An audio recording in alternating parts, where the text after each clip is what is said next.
চাঁপাইনবাবগঞ্জের তেলকুপি সীমান্তে বিএসএফের গুলিতে এক বাংলাদেশি কৃষক আহত হয়েছেন। গুলিবিদ্ধ কৃষকের নাম হাবিল। তার পরিবার জানায়, ভোরে শিবগঞ্জ উপজেলার তেলকুপি সীমান্তের পাশে জমিতে কাজ করছিলেন হাবিল। এ সময় হঠাৎই তাকে লক্ষ্য করে গুলি ছোড়ে বিএসএফের সদস্যরা।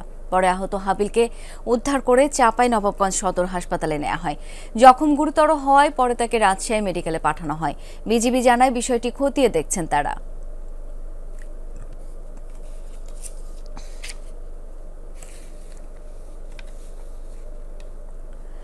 দর্শক, এই বিষয়ে আরো তথ্য জানবো। মোবাইলে এই মুহূর্তে যুক্ত হচ্ছেন সহকর্মী মনোয়ার হোসেন জুয়েল।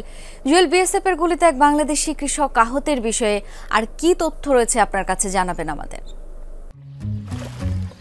এখন তো জীবাণুদের থেকে বাঁচালে সারাদিনকে বাঁচাবে ডেটল বাঁচাবে। ডেটল দেয় জীবাণুর বিরুদ্ধে 12 ঘন্টার সুরক্ষা বলয়। সুরক্ষার বিশ্বাস থাকুক দিনভর।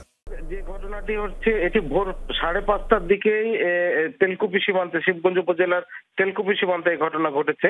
আমরা কথা বলেছিলাম এই যে গুলিবিদ্ধ হাবিলের ভাবির সাথে, সুলেখা বেগমের সাথে।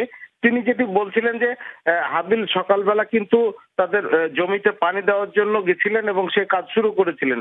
এই মুহূর্তে কিন্তু বিএসএফ এর গুলিতে গুলিবিদ্ধ হন এবং সেখানে গুরুতর আহত হলে তাকে নিয়ে আসা হয় চাঁপাইনবাবগঞ্জ জেলা হাসপাতালে। এখন তিনি রাজশাহী মেডিকেল কলেজ হাসপাতালে পথে রয়েছেন, অ্যাম্বুলেন্সে যাচ্ছিলেন। এরকমই কথা হয়েছে আমার সাথে সুলেখা বেগমের সাথে।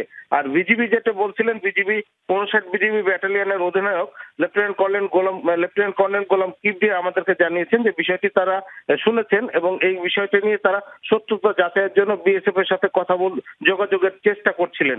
তো এর আগেও কিন্তু কয়েকদিন আগেও গত 11 তারিখেও কিন্তু ওই সীমান্তে দুইজন কিন্তু গুলিবিদ্ধ হন।